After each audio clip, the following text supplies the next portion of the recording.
ओम श्री सद्गुरु परमात्मने नमः। श्री योग वशिष्ठ महारामायण वैराग्य प्रकरण सर्ग 15। श्री राम जी बोले, हे मुनीश्वर, जैसे नदी वायु से अनेक तरंग पसारती है, वैसे ही युवावस्था चित्त के अनेक कामों को उठाती है। जैसे पक्षी पंख से बहुत उड़ता है और जैसे सिंह भुजा के बल से पशु को मारने दौड़ता है, वैसे ही चित्त युवावस्था में विक्षेप की ओर धावता है। हे मुनीश्वर, समुद्र का तरना कठिन है, क्योंकि उसमें जल अथाह है। उसका विस्तार भी बड़ा है और उसमें कच्छ, मच्छ, मगर भी बड़े बड़े जीव रहते हैं। पर मैं उनका तरना भी सुगम मानता हूँ, परंतु युवावस्था का तरना महाकठिन है। अर्थात युवावस्था में निर्दोष रहना कठिन है। ऐसी संकट वाली युवावस्था में जो चलायमान नहीं होते, सो पुरुष धन्य है और वंदना करने योग्य है। हे मुनीश्वर, यह युवावस्था चित्त को मलिन कर डालती है। जैसे जल की बावली के निकट राख और कांटे हो और पवन चलने से सब आकर बावली में गिरे, वैसे ही पवन रूपी युवावस्था दोष रूपी धूल और कांटों को चित्त रूपी बावली में डाल के मलिन कर देती है। ऐसे अवगुणों से पूर्ण युवावस्था की इच्छा मुझको नहीं है। युवावस्था, मुझ पर यही कृपा कर कि तेरा दर्शन न हो। तेरा आना मैं दुख का कारण मानता हूं। जैसे पुत्र के मरण का संकट पिता नहीं सह सकता और सुख का निमित्त नहीं देखता, वैसे ही तेरा आना मैं सुख का निमित्त नहीं देखता। इससे मुझ पर दया कर कि अपना दर्शन न दे। हे मुनीश्वर, युवावस्था का तरना महाकठिन है। यौवनवान नम्रता संयुक्त नहीं होते और शास्त्र के गुण वैराग्य, विचार, संतोष और शांति इनसे भी संपन्न नहीं है। जैसे आकाश में वन होना आश्चर्य है, वैसे ही युवावस्था में वैराग्य, विचार, शांति और संतोष होना भी बड़ा आश्चर्य है। इससे आप मुझसे वही उपाय कहिए जिससे युवावस्था के दुख से मुक्ति होकर मैं आत्मपद की प्राप्ति कर सकूं।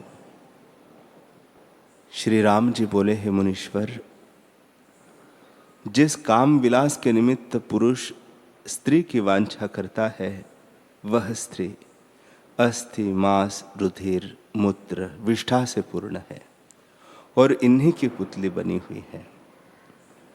जैसे यंत्री की बनी पुतली तागे के द्वारा अनेक चेष्टा करती है, वैसे ही यह अस्थि, मांस आदि की पुतली में कुछ और नहीं है। जो विचार से नहीं देखता, उसको रमणीय दिखती है। जैसे पर्वत के शिखर दूर से सुंदर और गंगमाला सहित भासते हैं और निकट से असार है, पत्थर ही पत्थर दिखते हैं, वैसे ही स्त्री वस्त्र और भूषणों से सुंदर भासती है। जो अंग को भिन्न भिन्न विचार कर देखे तो सार कुछ नहीं। जैसे नागिन के अंग बहुत कोमल होते हैं, परंतु उसका स्पर्श करे तो काट के मार डालती है, वैसे ही जो कोई स्त्री को स्पर्श करते हैं, उनको वह नाश कर डालती है।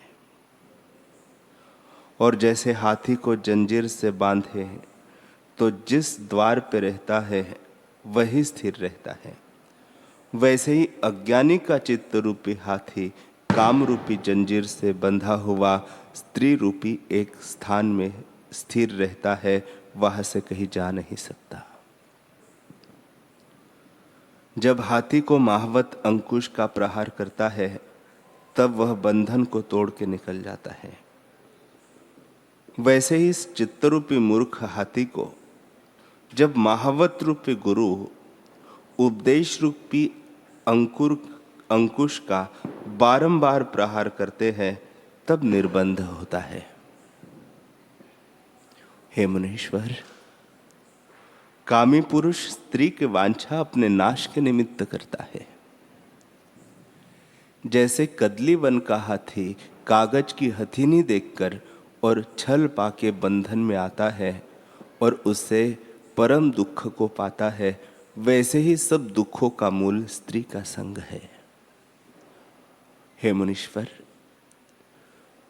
जैसे वन के दाह की अग्नि वन को जलाती है, वैसे ही स्त्री रूपी अग्नि उससे भी अधिक है, क्योंकि वह अग्नि तो स्पर्श करने से ही जलाती है, परंतु स्त्री रूपी अग्नि स्मरण मात्र से जलाती है।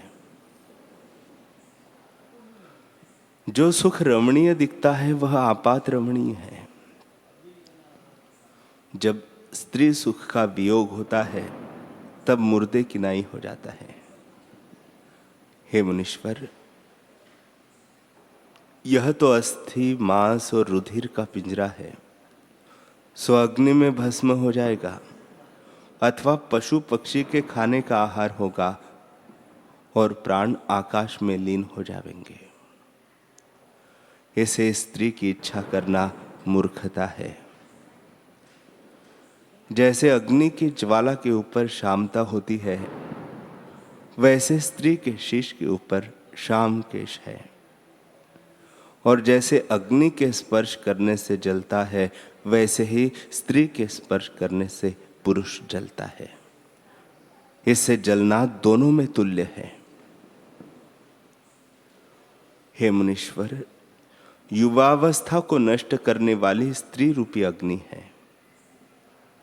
जो स्त्री की इच्छा करते हैं वे महामूर्ख और अज्ञानी है। वह स्त्री इच्छा अपने नाश के निमित्त करते हैं। जैसे पतंग अपने नाश के निमित्त दीपक की इच्छा करता है, वैसे ही कामी पुरुष अपने नाश के निमित्त स्त्री की इच्छा करता है। हे मुनीश्वर, स्त्री रूपी विष की बेली है। हाथ पांव के अग्रभाग उसके पत्र है, भुजा डाली है, स्तन रूप गुच्छे है और नेत्र आदि इंद्रिया फूल है। उस पर कामी पुरुष रूपी भंवरे आ बैठते हैं। काम रूपी धीवर ने स्त्री रूपी जाल पसारा है, उस पर कामी पुरुष रूपी पक्षी आकर फंसते हैं। काम रूपी धीवर उनको फंसाकर परम कष्ट देता है। ऐसे दुख देने वाली स्त्री की जो वांछा करते हैं वे महामूर्ख है। हे मुनीश्वर, स्त्री रूपी सर्पिणी है। जब उसका फुत्कार निकलता है तब वैराग्य रूपी कमल जल जाते हैं, और जब सर्पिणी डसती है तब विष चढ़ता है। स्त्री रूपी सर्पिणी का चिंतन करते ही भीतर से आप ही विष चढ़ जाता है। हे मुनीश्वर, जैसे व्याध छल कर मछली फांसता है, वैसे ही कामी पुरुष छली के सदृश सुंदर स्त्री रूपी जाल देखकर उसमें फंसता है और स्नेह रूपी तागे से बंधन पाकर खींचा चला जाता है। तब तृष्णा रूपी छुरी से काम उसे मार डालता है। हे मुनीश्वर, ऐसे दुख देने वाली स्त्री की मुझको इच्छा नहीं। काम रूपी व्याध ने राग रूपी इंद्रियों से जाल बिछाकर कामी पुरुष रूपी मृगों को आसक्त कर डाला है। स्त्री की स्नेह रूपी डोरी है, उससे कामी पुरुष रूपी बैल बंधा है, और स्त्री के मुख रूपी चंद्रमा को देखकर कामी पुरुष रूपी कमलिनी खिल जाती है। जैसे चंद्रमुखी कमल चंद्रमा को देखकर प्रसन्न होते हैं और सूर्यमुखी नहीं होते, वैसे ही कामी पुरुष भोग से प्रसन्न होते हैं और ज्ञानवान प्रसन्न नहीं होते। जैसे नेवला सर्प को बिल से निकाल के मारता है, वैसे ही कामी पुरुष को स्त्री आत्मानंद में से निकाल के मार डालती है। हे मुनीश्वर, पुरुष जब स्त्री के निकट जाता है तब वह उसको भस्म कर डालती है। जैसे सूखे तृण और घृत को अग्नि भस्म कर डालती है, वैसे ही कामी पुरुष को स्त्री रूपी नागिनी भस्म कर डालती है। हे मुनीश्वर, स्त्री रूपी रात्रि का स्नेह रूपी अंधकार है और काम क्रोध आदि उसमें उल्लू और पिशाच है।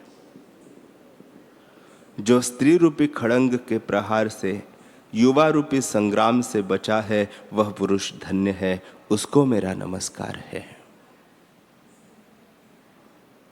स्त्री का संयोग परम दुख का कारण है, इससे मुझको इसकी इच्छा नहीं है। हे मुनीश्वर, जो रोग होता है उसी के अनुसार जो औषध करता है तो रोग निवृत्त होता है, और कुपथ्य से उसका प्रकोप होकर रोग बढ़ जाता है। इसे मेरे रोग के अनुसार औषध करो। मेरा रोग सुनिए कि जरा और मृत्यु मुझको बड़ा रोग है, उसके नाश की औषध मुझको आप दीजिए। स्त्री आदि सब भोग तो रोग की वृद्धि करता है। जैसे अग्नि में घृत डालिए तो बढ़ जाती है, वैसे ही भोग से जरा मृत्यु आदि रोग पड़ते हैं। इससे इस रोग की निवृत्ति की औषधि करो, नहीं तो सबका त्याग कर मैं वन में जा रहूंगा। हे मुनीश्वर, जिसके स्त्री है उसको भोग की इच्छा भी होती है, और जिसके स्त्री नहीं होती उसको स्त्री की इच्छा भी नहीं होती। जिसने स्त्री का त्याग किया है उसने संसार का भी त्याग किया है, और वही सुखी है। हे मुनीश्वर, संसार का बीज स्त्री है, इससे मुझको स्त्री की इच्छा नहीं। मुझको वही औषधि दीजिए आप कि जिससे जरा मृत्यु आदि रोग की निवृत्ति हो जावे।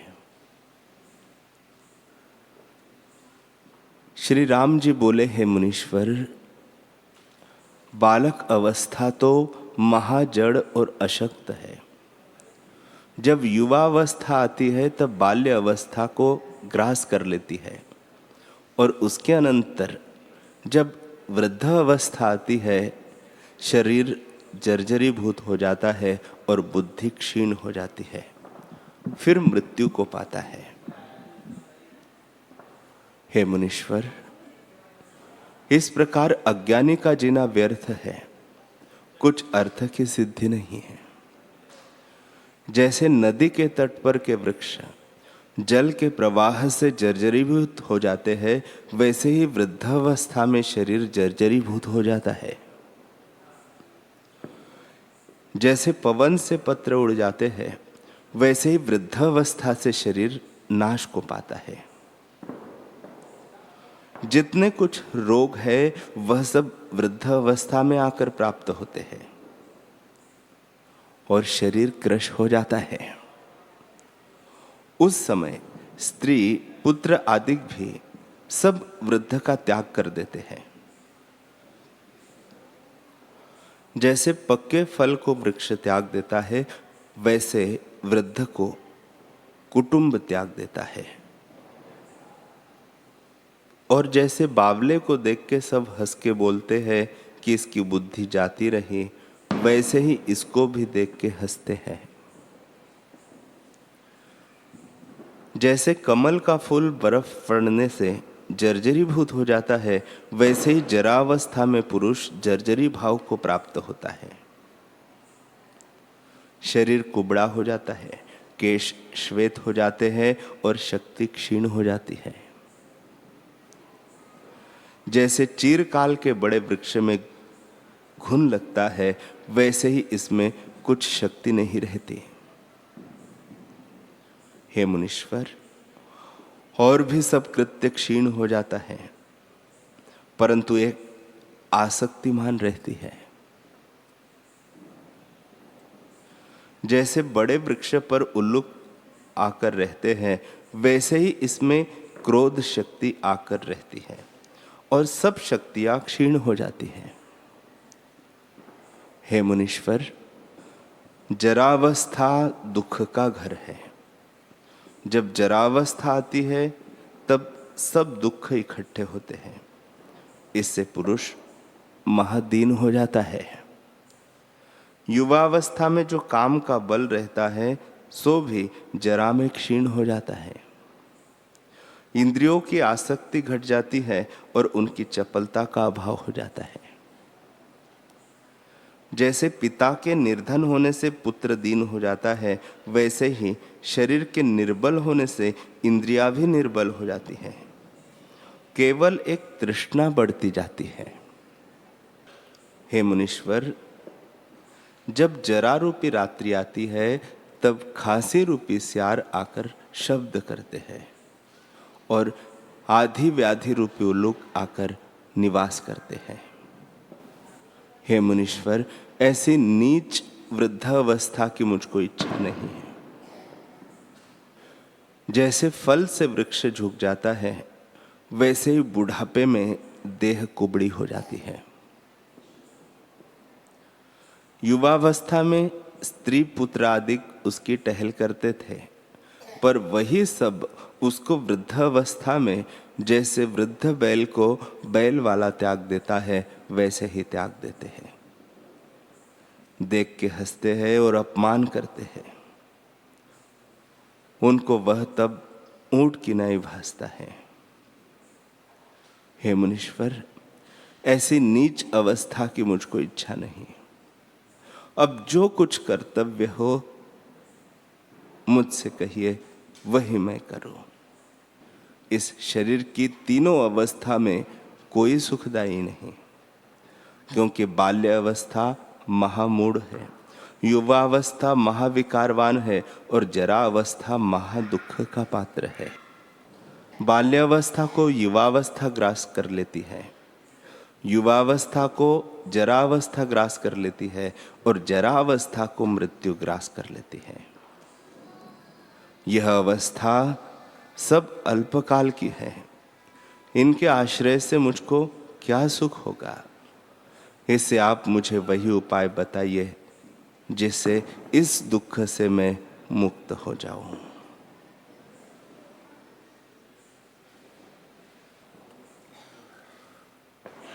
हरि ओम।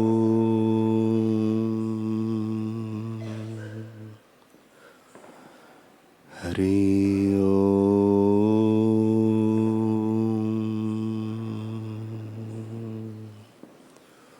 ओम सहना भवतु सहनौ भुनक्तु सह वीर्यं करवावहै तेजस्विनावधीतमस्तु मा विद्विषावहै। ओम शांति शांति शांति। श्री सद्गुरुदेव भगवान की जय।